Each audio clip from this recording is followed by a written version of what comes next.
Hi, I just wanted to share some thoughts about a cruise that I recently took on Norwegian Sun. The Norwegian Sun is considered an older ship. It was first built in 2001, I believe, though they had restoration or renovations of it in 2021. It was a 10-day cruise to Alaska. It was a bucket list trip for a family member. And I'm going to be honest, I've gone on about 4 Norwegian cruises. I've gone on another cruise line as well, a couple of cruises on another cruise line. This by far was the least favorable cruise I've ever been on. First and foremost, it just felt too long. I was ready to go home after like 4 or 5 days.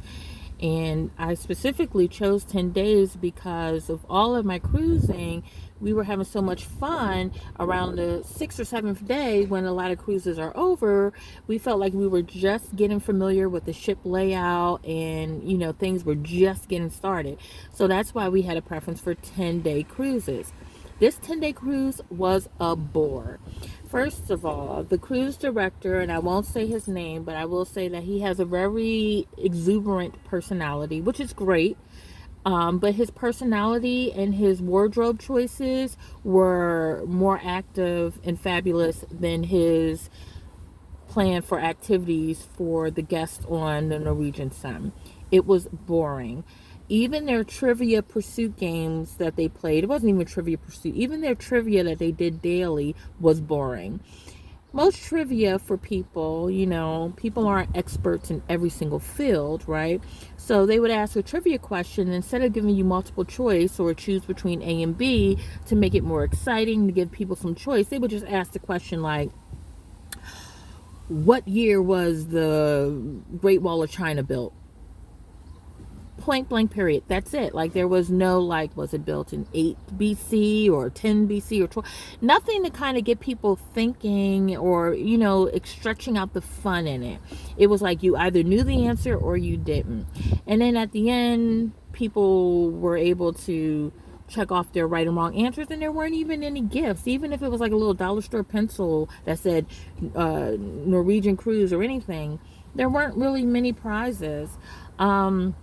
You could tell that a lot of the staff, even though they had really great personalities and they were bubbly, some of them felt like they were just winging it, that they hadn't rehearsed or practiced what they were supposed to be doing as far as a particular activity. It was really sloppy. The best thing of the trip was going into the ports and seeing different parts of Alaska.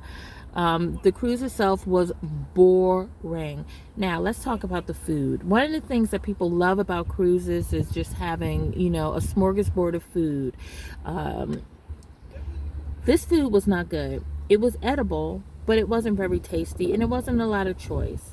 The food was so lackluster that it was like bad cafeteria food, like you can eat it, but do you really want to eat it all the time? Near the 4th or 5th day of this cruise, I didn't even like eating anymore. And I like to eat, so, that is a big thing. It was just like the food just was not good. The activities were boring. They didn't have many shows. People say, oh, it's because it's an old ship, but I will disagree with that. That ship was all of that back in 2001 when it was first built and it had its maiden voyage. What is bad is the choices that are being made by the staff who are on this ship, starting with the cruise director. Also, through the 10 days that I was on this cruise with a family member, we never once saw the captain of the ship. Never once. Now, he may have made an appearance somewhere, but we didn't see it. And most of the people that I spoke to who were on the cruise, they never saw the captain either. And that's the first time in all of my cruise experience that I never saw the captain of the ship. I just have to say that a lot of people are phoning it in on this particular cruise line. They are not really giving you the best that they have or giving you a lot of choice for good activity. It's extremely boring. And this is the first critique that I've done of a cruise that I've been on, but I just felt the need to do it, you know. So if you see this 10-day cruise out of Seattle to Alaska, just be weird, you know, just be careful. Make sure that you bring some game boards or your own activities, because it is boring, and also the food is not good. So if you can perhaps find another ship or another cruise line, you might want to go in that direction. Well, this has been my opinion on my Alaska cruise with Norwegian Cruise Lines. Thank you. Bye-bye.